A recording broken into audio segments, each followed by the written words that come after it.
In the executive summary of the report, which was released by the Department of State, it highlighted that, and I quote, members of the security forces committed few abuses, while it also stated that significant human rights issues included unlawful or arbitrary killings, including extrajudicial killings and harsh prison conditions.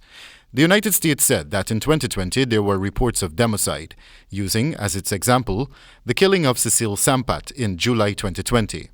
Sampat, along with 4 friends, were intercepted and shot at by police officers on Durban Street, which turned out to be a case of alleged mistaken identity. In a police statement following the incident, authorities said police traced the car and its occupants to Durban Street following a fight which erupted at a crowded bar in Agricola, where one of the persons involved in the fight had a gun.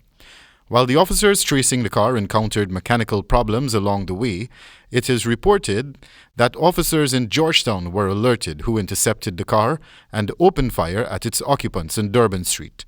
No weapons were retrieved from the car, nor its occupants. Police Constable Troy Monroe was subsequently charged for manslaughter in relation to Sampat's death on December 15th. Meanwhile, the United States shone the spotlight on the arbitrary arrest of Opposition Chief Whip Christopher Jones at his home in August of that year.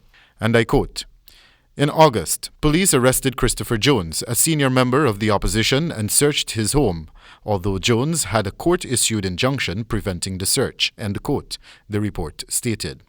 Jones was arrested at his home in August 2020 following an alleged accusation of corruption in the acquisition of a quantity of barbershop chairs and equipment under the Sustainable Livelihoods and Entrepreneurial Development Program, SLED. The U.S. report also noted that, and I quote, "In October, the Guyana Prison Service reported that there were 1,761 prisoners in 7 facilities with a combined designed capacity for 1,505. Overcrowding was in large part due to a backlog of pre-trial detainees, who constituted approximately 30% of the total prison population," end quote.